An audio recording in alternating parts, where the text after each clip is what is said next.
Hello, everybody. Good evening. I'm sure you were all waiting for us. I'm Shefali Chopra, your storyteller. Today, I'm here with a very special guest, and I'm about to unfold a beautiful, heart tugging story of Karan Nagrani, who is a disability coach. I welcome you, Karan, on Storylines by Shefali Chopra. Thank you for having me. It means a lot to me, so really thank you. It's my pleasure. I was really waiting for this to actually arrive, and here it is. And we are going to talk about so much more. Today, our conversation is about coming out of two closets and its impact on mental issues. It is not easy to keep everything inside you, and especially when you are told not to share it with anybody else. They are like, shh, don't. Please don't let anybody know about this. There is obviously so much pressure, Karan. Yeah. Karan is a gay man and is living with retinitis pigmentosa. Well, for people who don't know about retinitis pigmentosa, it is a genetic disorder of the eyes that cause loss of vision. And of course, there is trouble seeing, especially at night. And this, over a period of time, as time passes by, many years run by, it leads to a tunnel vision. And unfortunately, in many cases, if the situation is worse, it does lead to blindness. Well, I have my dear friend Karan with me. I, you know, when I think about it, some days ago, I didn't even know about Karan. But then suddenly I had this post from somewhere a friend of mine had shared. And I was like, yes, I want to do this story. I was so I was so looking forward to this, Karan, because when I read your story, it really tugged my heart. It really did. It's not easy, and from the kind of background that you come from. What I mean is the country you come from. Yes. You know, we as Indians, we are taught so many things that we're not supposed to do, or not supposed to share, or not supposed to tell the others. The pressure on us is so much. You Yes. know, we have to be quiet about things and we feel suffocated. I am sure you felt the same. Well, Yeah. to to begin our conversation, I want to start with this, Karan, that when you were little and you realized about your orientation, when was it and how did you feel about it? So this is like a really interesting question because I recently reconnected with school friends and we were just talking like, oh, did you have a crush on so and so? I was like, no. So I would say when you're born gay, you always know. And I think our generation, you don't really see you didn't see representation. You didn't see an ad where there were two men or two women, or you don't see a film where there's two men. So you sort of grow up feeling, what's wrong with me? I'm not feeling this way about a girl. Is there something wrong with me?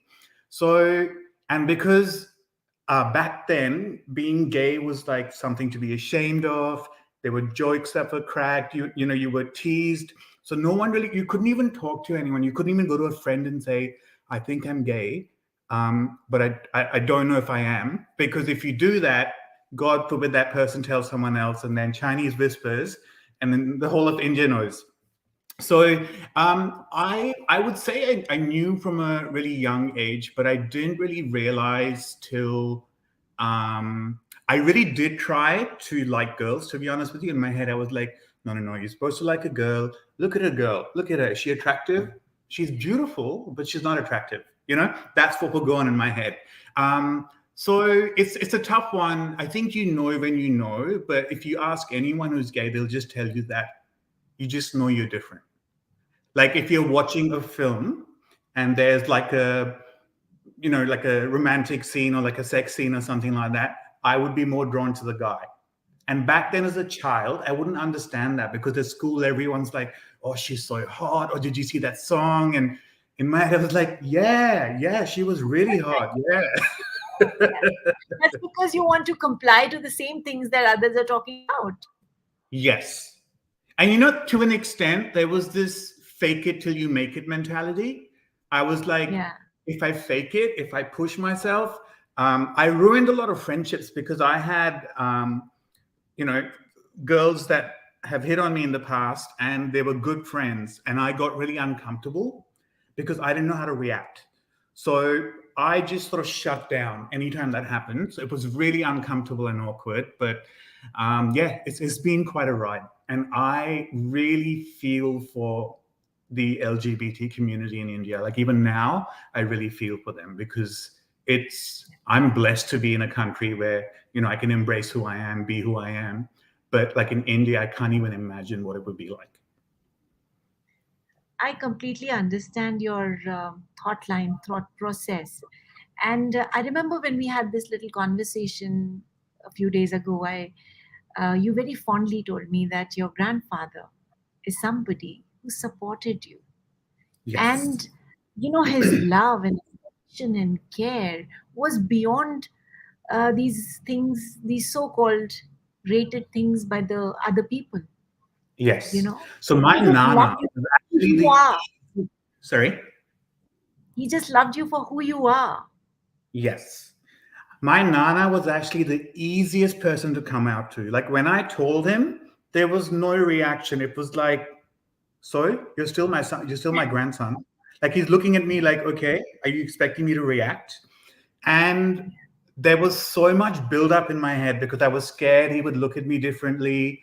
I was the favorite. I still am the favorite. So for me, there was this pressure that, is he going to look at me differently? And I came out to my parents by accident. So that's a really funny story, actually. So I was living in Australia and my dad had bought me a new phone. So I gave my old phone to my mum. Now, my mum is blind. She's got the same condition as I do. Stupid teenage brain didn't even realize that I didn't clear my inbox. And then I get a call from my mum randomly. I remember I'd been to uni, come back, long day. She's like, "Who's John?"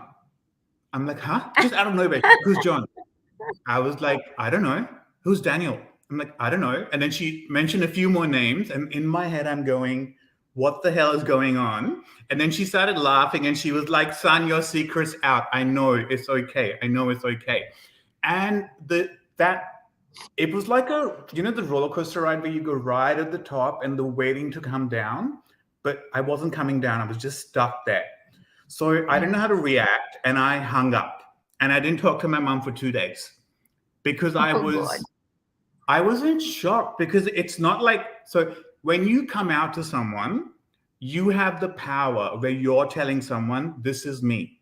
When someone Yeah. outs you or someone else finds out, it's almost like, "I know, haha." And you're like, "Oh shit, I don't want to tell you that." So yeah. So it was like True. that. But coming out was a really funny story.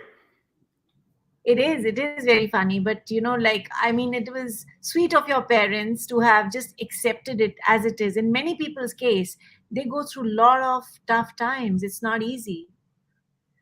You know, I'm blessed that way. When it comes to you, the you, Yeah, my parents were, I mean, I have to give them credit for changing with the times. Like, if we go right. back to when I was a kid and I came out to them, it would have been a different story. But Yeah. I came out to them when I was, I think, well, I didn't come out to them. They outed me when I was 21. I'm 36 now, so that's 15 years ago. And that is a secret that I kept with me since I can't even remember, like from the first time I realized I was different.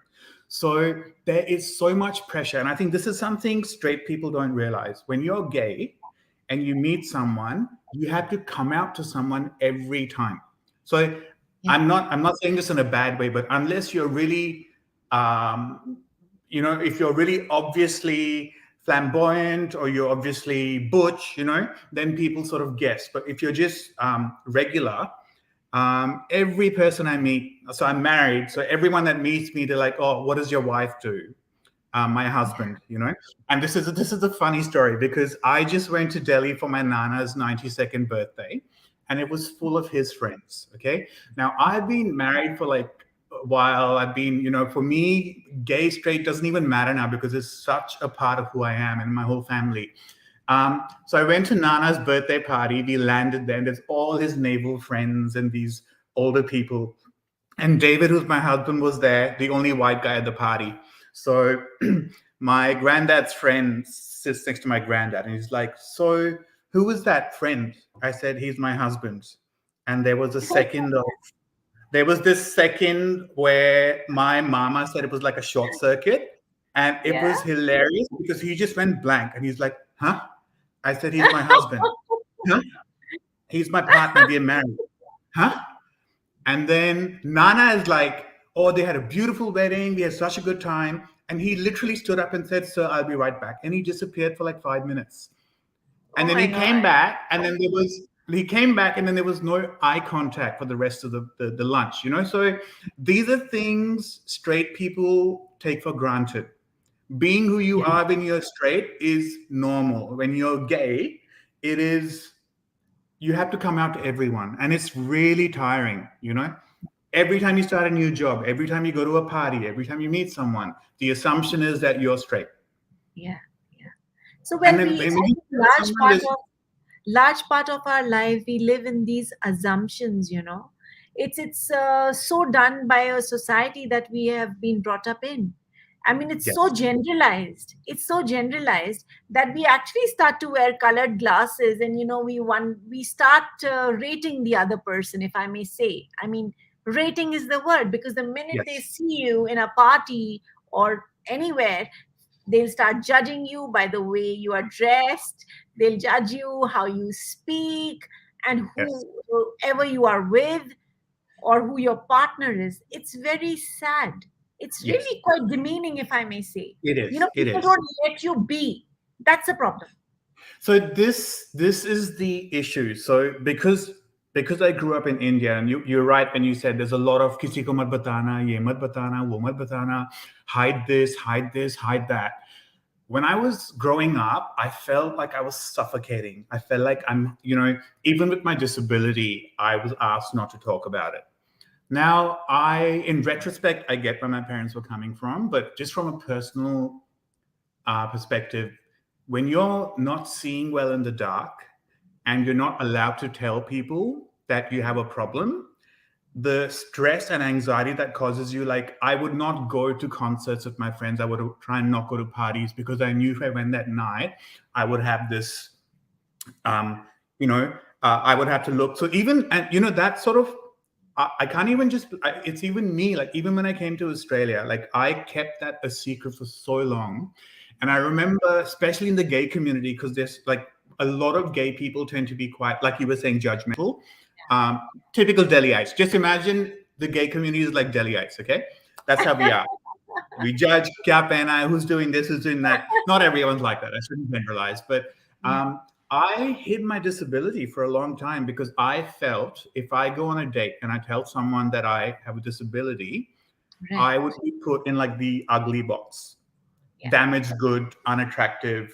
Yeah. So even when I came here, the sexuality wasn't an issue, but now my disability was an issue for me.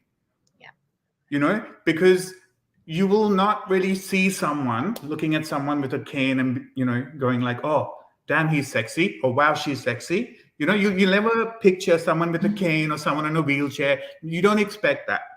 So I had that sort of mentality, and it's really sad that I felt like I had to hide this part of me as well. And this is exactly why I say I've had to come out of two closets. Yeah. It's not easy. It's not easy. I can imagine the kind of suffocation you must have felt, especially during your growing years. Yes. A part of you just dies, because there is one part of you that wants to go out there and share it with everybody. And then there's a big part of you which is telling you to keep quiet because of the society pressure, you know, the kind of I've pressure we reached that have. Yeah, I've reached that stage now. I'm 36 now where can I swear? If not, I don't give an F. Like, that's my attitude. I will, if I had my way, I would stand on top of a mountain and yell, "I'm gay, I'm disabled." You know, if you're like that, come talk to me. Let me help you through it. Because I wish I had someone to talk to going through what I went through back then. And the way I look at it now, I've, not recently, I would say in the last 10 years, I've become really comfortable with who I am. But I now just want to like radiate that. I want to tell everyone, if you're different, it's okay. You've got a disability, it's okay. You're gay, it's okay. It's okay to be different. Yeah, it's completely okay to be different. It's just that we learn these things much later in life. But I'm glad, Karan. I'm really happy that you have learned it. And I must say, Yes. I can't say quickly, but yeah, comparative. When I compare you to other people, and I realize you learned it still much quickly. I must say Correct. that. And I Correct. see this happy disposition, happy smile on your face, which is perpetual. It only shows to me as a storyteller and to others to see that you are somewhere contented. You have accepted. And the Yes. minute you start to accept yourself, the beauty of your own starts to shine. So a lot of people look at me with a cane. They're like, "Bichara, his life must be so sad. Poor thing, or he's disabled." I'm not kidding when I say I can't imagine being happier. I am so blessed. I have an incredible family. I have the best husband I could have asked for. I have I'm comfortable. I've got a house. I've got a job. Well, that's a different story. But I can't think of. Obviously, I wish I could see normally, but I'm so happy. Like I sometimes look at, I talk to friends and people, and they have everything, and they're so unhappy and they're Mhm. miserable. And then I feel guilty. I'm like, poor thing. She's so sad. Poor thing. She hasn't met anyone. Poor thing. She's been single for so long. And then David's like, you're going blind. Like, you've got enough. You're the last person who should be making excuses for being Yeah. happy. Yeah, but I've seen so many of your dancing videos, which are very inspiring. Please, people, everybody, Dancing. please go and check him out on his Insta page, dancing to the glory and saying, "Hey guys, blind people do have fun," and that's Yes. that's something to learn from you. That is, how you convert your problems into your positivity, how your adversity into a positivity. That's something to learn from you, Karan. Thank you. That is a big message to people who are depressed for no rhyme or reason. I would be lying if I said I've been like this all the time. I've had some really dark moments. I am now comfortable in my own skin, but it took me a long time. It took a Yeah, lot of work. it does. And, and even if you have the most supportive family, the best friends, this is a journey you have to go through alone, because it Absolutely. comes down to looking in the mirror, looking at yourself and saying, this is it. Now you're happy, or you can sulk in the corner all day. And I still have days where I'll feel really down. I'll be having the best day. I'll go to work. I'll not see something and I'll knock it over, and that'll put me in a bad mood for no reason. I'll knock a glass over because that to me is a reminder you're going blind. So Yeah. at the same time, something really stupid happens. Like I would trip and fall in the shopping center with my cane going somewhere else, and I would laugh. So it's like mental health is a journey. Every day is a new day. But my mom is a Buddhist, and she's very positive, and she's really like reassuring. And this one thing she has taught me is to be grateful for whatever you have. So my mom didn't have I mean, emotionally, I'm sure it was really hard for her as well to go through what she went through. And if during my time it was kisi ko mat batana, her time it would have been much worse. Worse. So she's been through this as well. And being a But woman, that's worst. see, it Yeah. is. Having said that, I think when you're married, like like for example, my mom could hold my dad's arm and walk in public. No one would Yeah. say anything. If Right. I was to hold David's hand at night and walk in India because I can't see, Oh, all the ladies will be staring at me. yeah. They'll be like full tamasha, like what the hell's going Yeah. on here? Yeah. So Yeah. I think no one's journey is less or more, intense in that sense. But I have just sort of learned. Look, I'm not going to lie. Every time I notice a decline in my eyesight, it does upset me, because it's quite a sad feeling when you think about it, that what I'm seeing right now, like even looking at you in the laptop right now, even though it's not really clear, this is the best I will see for the rest of my life. It's only downhill from here. So, that can affect you. But then, I don't know, I've got my thing, like when I'm feeling low, I have this go-to, which is I'm obsessed with K-pop. Obsessed with K-pop. Like I don't understand the language, but I love the music, and I will blast it, and somehow it picks me up. And I guess a really important message is a lot of people, when they're feeling sad and down, they in a hurry to get out of it. And I don't agree Right. with that. I feel like if you're down, it's okay to be down for a while. It's okay to not be okay. Take a minute, take a day, It's take two okay to days. be. There's a difference I between acknowledging how you're feeling and feeling sorry for yourself. When you start to feel Yeah. sorry for yourself, then you're going down a dangerous path. But it's okay. Like I've had days where I've sat in bed and cried because of my eyesight, but then I got over it. I I haven't sat there and gone, "Bichara me, poor me, what's going to happen to me?" I've gone like, "What am I going to do about work? I want to be occupied." That's how I changed my thought process. I completely get that, Karan, and I completely agree with your statement. It's okay not to be okay, because it's so important to acknowledge what's really happening inside you with your exterior, and that has to be in balance to be able to move forward. There are friends of yours who are giving you thumbs up. There's Vishal saying, there is Sally Grandy who's saying, I love your positivity, Karan, your honesty and your openness about your highs and lows living with RP. I completely am your fan as well, I must say, Karan, that Don't be ridiculous. My God, I don't have a fan. Don't be silly. I am a fan because I think it's very important to learn from somebody, anybody actually, who teaches us to smile more than fret over things. And it's not easy. And I completely agree with you. There are days when you hit the pillow and you want to cry looking at your situation. See, I was diagnosed a couple of years ago with lupus. And I Okay, also had a choice that's a to keep horrible crying all disease. the time. Horrible, It horrible is a disease. horrible disease, and it's like a dragon. It's like a sleeping dragon. It comes and it goes, and it comes and it goes. But then I gave it a thought, just like you did, that what's the point crying? Let me just face it with bravery, and that's exactly what I'm doing right now. And I still remember, for my own self and for my own sanity, I wrote it somewhere on my wall saying LUPUS, which for me became love your pure, unlimited self. And that's the Mm, day when I really started loving myself. So I can mm. completely agree. I can completely, actually, I'm in sync with what you're saying. And that's the reason your story really moved me. Okay, let's talk about things which people ask you very frequently. And I was so in splits of laughter. Like there was somebody who asked you, hey, do you dream in color? Yes. So this is something my mom gets asked as well. And it's funny because I went through a stage where I would get irritated when someone would ask me stupid questions. Now I just laugh. And now that's why with my Instagram, I'm having fun.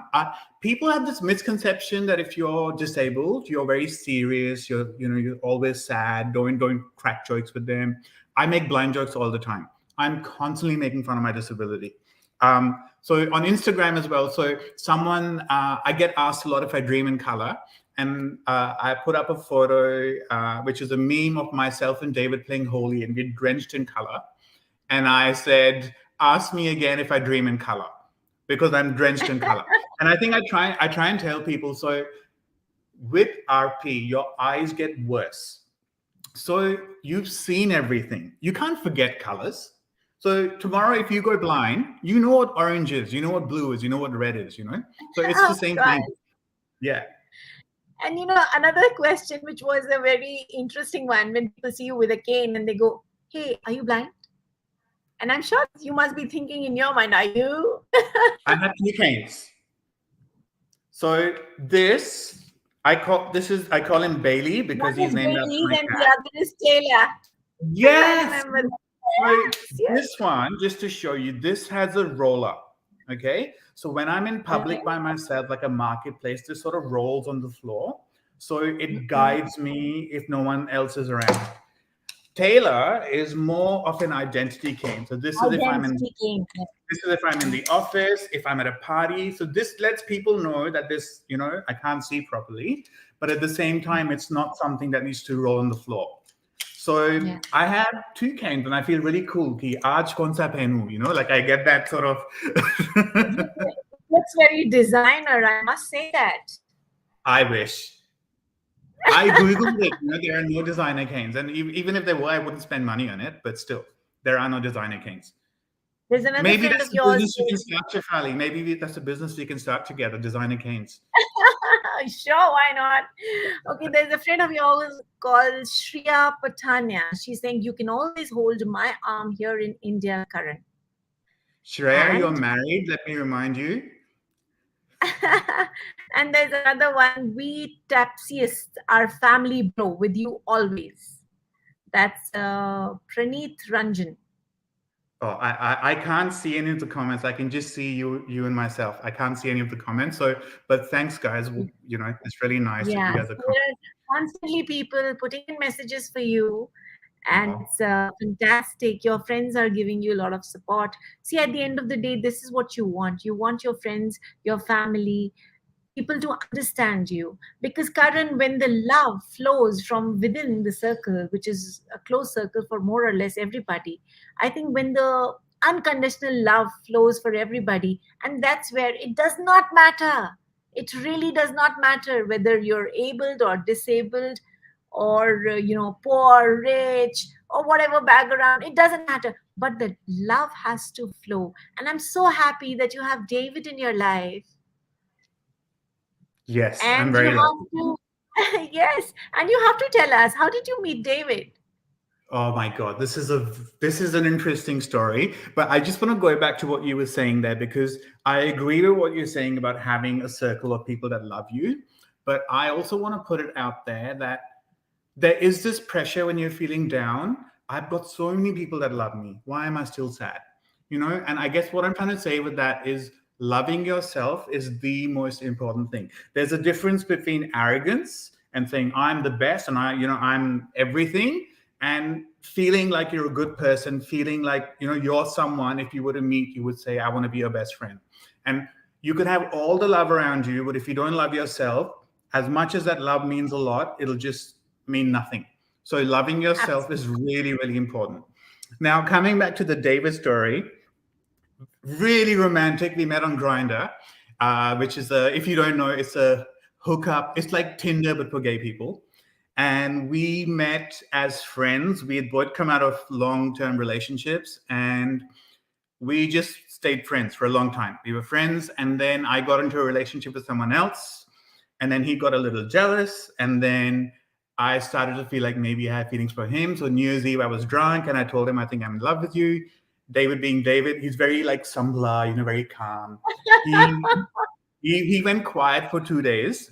And then he was like, I feel the same way about you. In those 2 days, I decided I still want to be with the guy I was with at that time. So Oh then my God.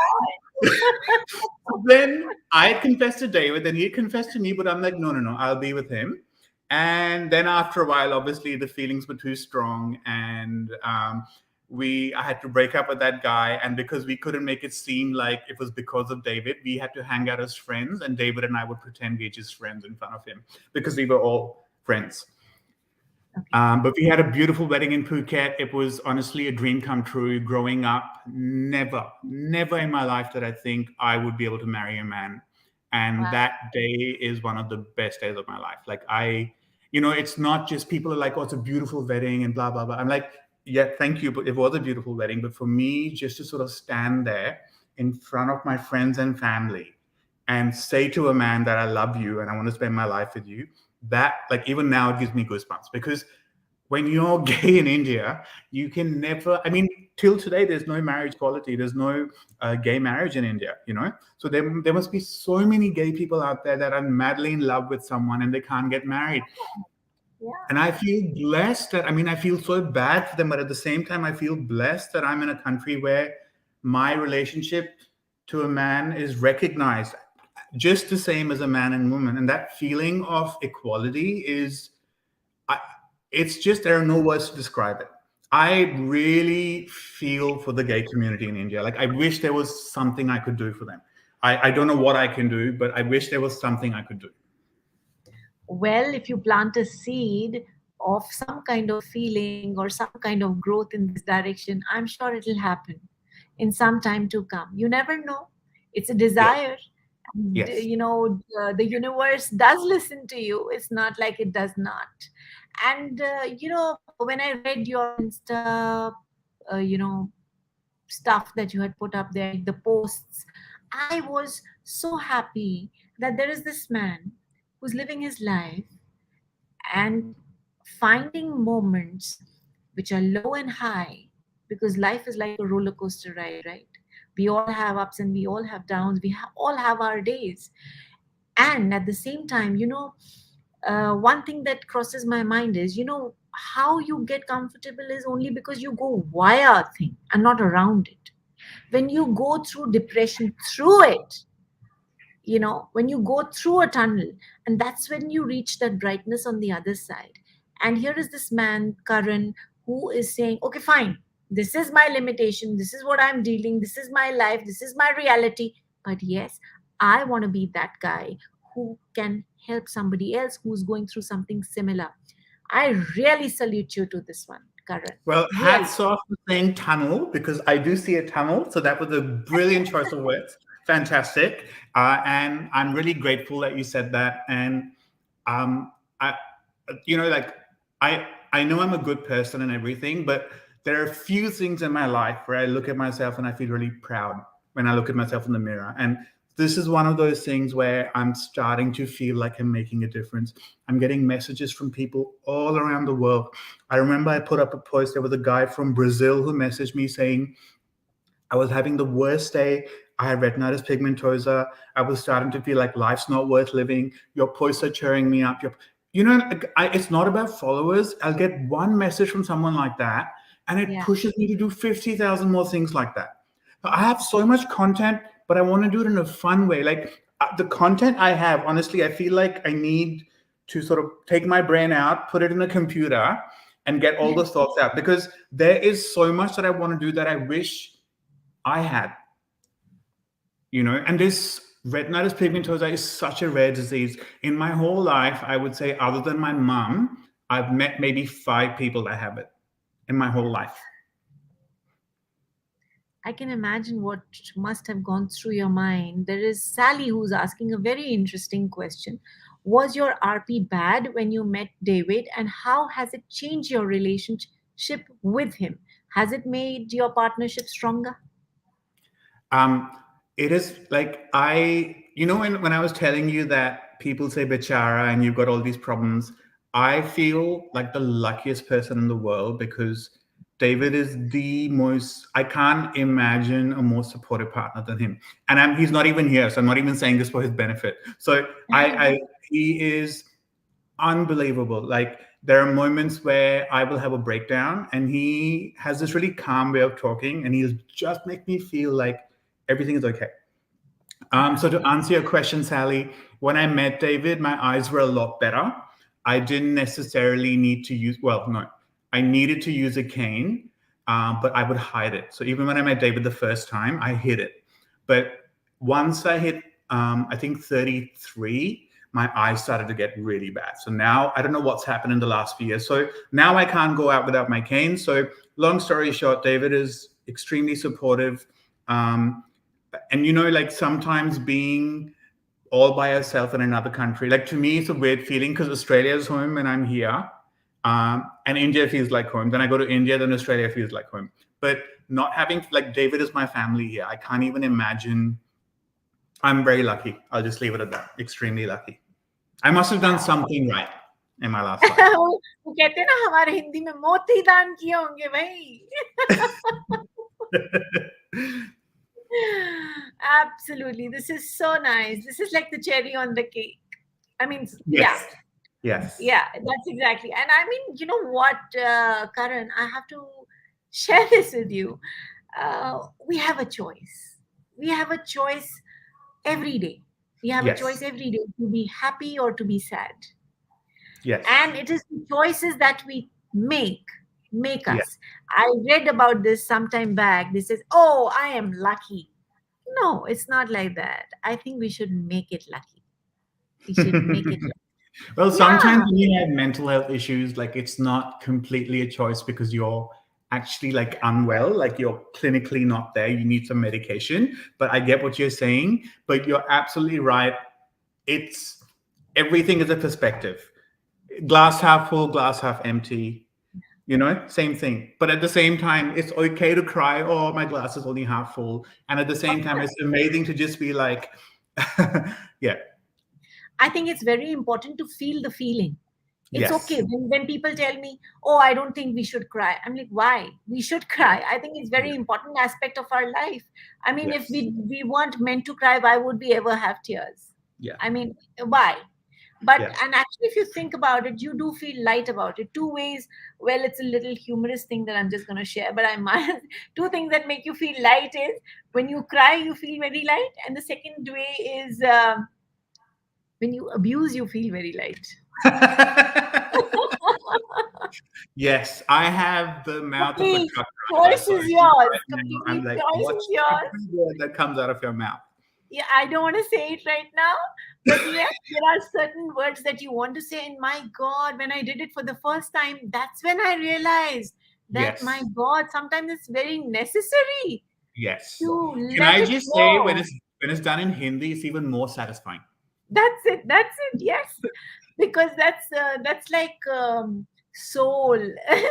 Yes, Your soul yes, feels much better yes, if you do it in Hindi. I can tell you yes, that. yes, yes.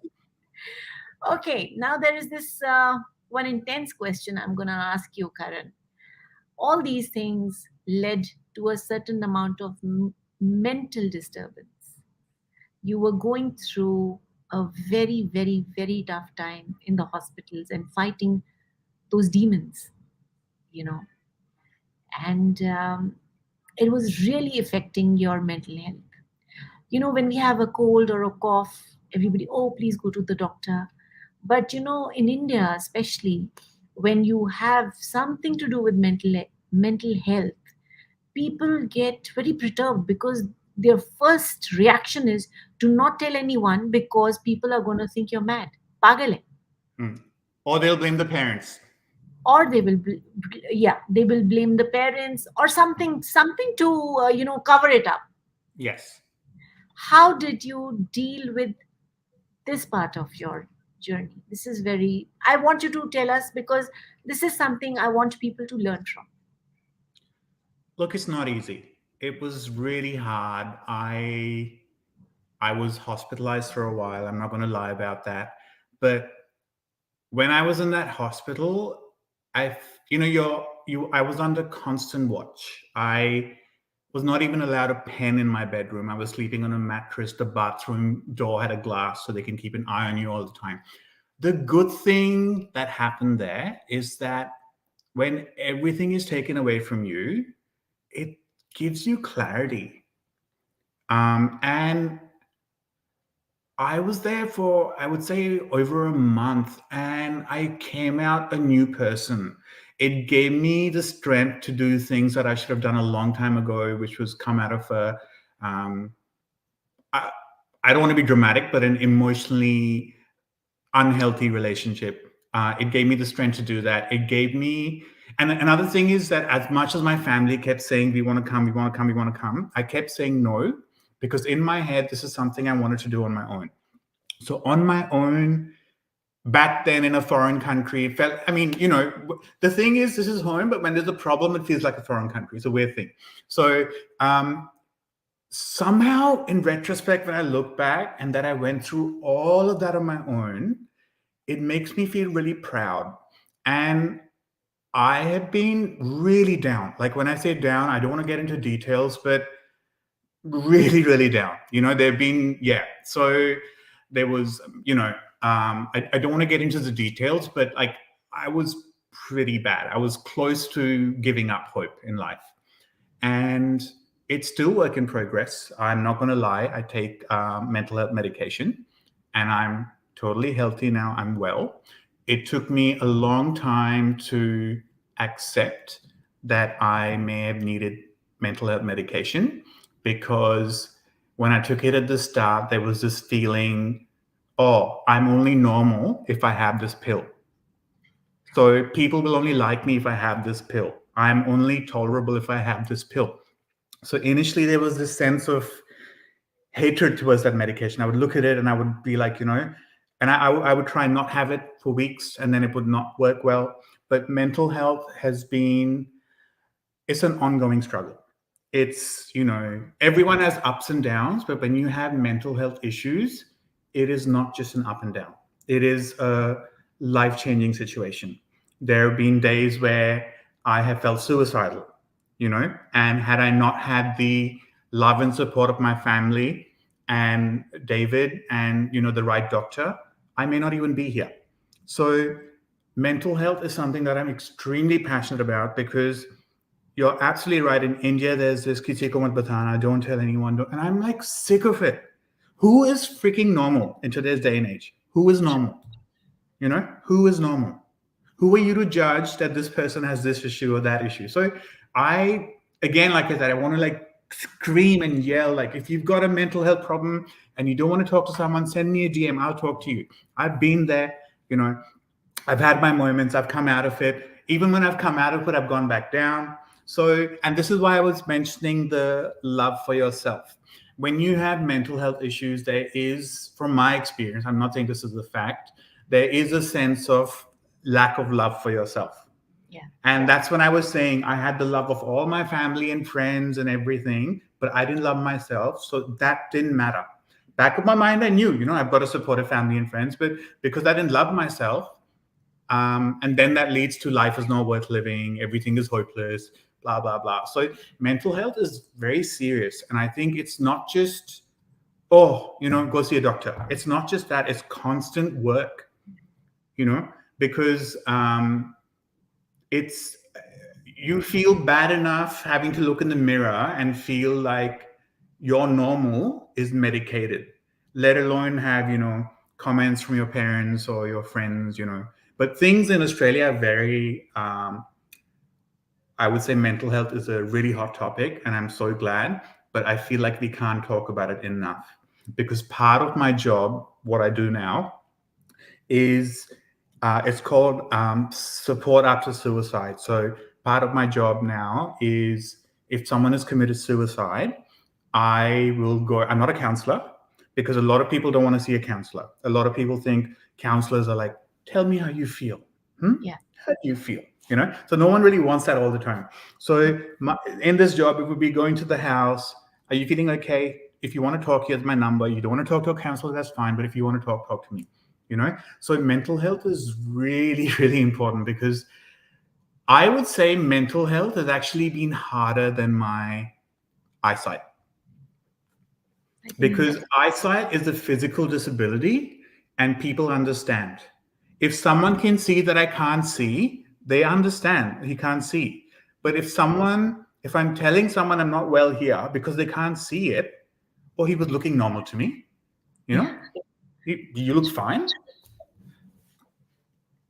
Actually, the problem is, Karan, we are very judgmental, as I said earlier. And our thought process is quite shrunken, if I might say. If you really think about it, when we talk about mental illnesses, uh, I have seen in many a situation, that these things build up over a period of time. I have seen a lot of time parents dealing with their children when they are much younger, yelling and screaming and slapping the hell out of them. And they don't realize that when they grow up, um, it's not that the kids stop loving their parents, but they stop loving themselves somewhere. Yes, you're I right. have seen this with a lot of kids, and I can talk about it because I have come across children like this. So, whatever we carry a lot of emotion from our childhood Yes. without even us realizing it, whether it's you, whether it's me, whether it's anyone around in this world, we all carry stuff from our childhood and from different aspects of life. and we start to build it up somewhere inside us. Many times we forget to see those things, which we Yes. should. But I went through this stage where I was really angry at my parents for, whatever, how Indian families are. And I Yeah. just realized that they did what they thought was right back then. There's no excuse Yeah. for it. If I Of was course. to think, like, if I had a child now and my child said to me, oh, 20 years ago, you did that, Yeah. I'm a completely different person now. I would be like, I'm Yeah. sorry, I didn't even realize that. So I think a part of that childhood thing, and this is something I have struggled with myself, is letting go, because Yeah. you have to realize your parents did the best that they could for you. Most parents did the best they could for you. They did what they felt they needed to do to protect you. Absolutely. Yeah. So you have to let go of childhood issues Yeah, because I think that's very important because that's a message I want to give to a lot of children out there who are not children any longer. They are adults by now, and they are carrying that load with them. So it's very important for them to let it go. It's very important. yes, It's not easy. It's not a yes, one day thing. It's not like, okay, fine, I'm done. It doesn't happen yes, like that. You have to yes, work on it daily over a period of many, many years. And that's when you start to feel light. And yes. I must tell you that your sister Shonali is saying love you, Karan. So she Love you, was here. Shani. She's been here supporting you. So I think it's very important what you just brought out about mental issues, and I think it's when you talk about it, it shows the courage that you have. And this is the courage you're transmitting to other people and sharing with them, that if I could do it and I'm still working at it, I'm living Mm, it, I'm fighting with it. Well, I wouldn't say really fighting, but yeah, and the whole idea is that in life we have to give something and we have to get something. That's yes, exactly what we're doing every day of our lives. And yes. this is a message you're giving people, that come on people, I think it's very important to actually, if you have an issue, a mental issue, please, actually take it seriously. Go to a doctor, take your medication on time. And it's not I a mean, taboo anymore. to anyone listening, if you have mental health concerns and you feel like you can't talk to anyone else, just DM me. I would be more than Yeah, happy to talk this out with yeah, anyone. And with the children holding on to grudges about their parents and everything, there's this saying. I don't know who said it, but I read it once and it really resonated, which was holding on to a grudge is like holding a burning piece of charcoal that you want to throw at someone, but because you're yeah. holding it for so long, you burn your own hand. Oh, And wow. that is so powerful It because is I've very been powerful. there. Yeah. Yeah, it is very powerful. Well, this is something to learn from you. Karan, Donnie is asking you, how often do you plan to travel back to India with the current eye situation? So I'm not going to lie, coming to India is a little bit. Um, I mean, obviously, I come to see my family and I love them, but it's a little unpleasant for me because I feel like Indian society is not. They've not really adjusted to people with disabilities. And when I use my cane, I get stared at all the time. And because I can still see this, I remember when Nana was in hospital, I walked into the hospital with a cane. Even the doctors were staring at me. I'm like, you're a freaking doctor.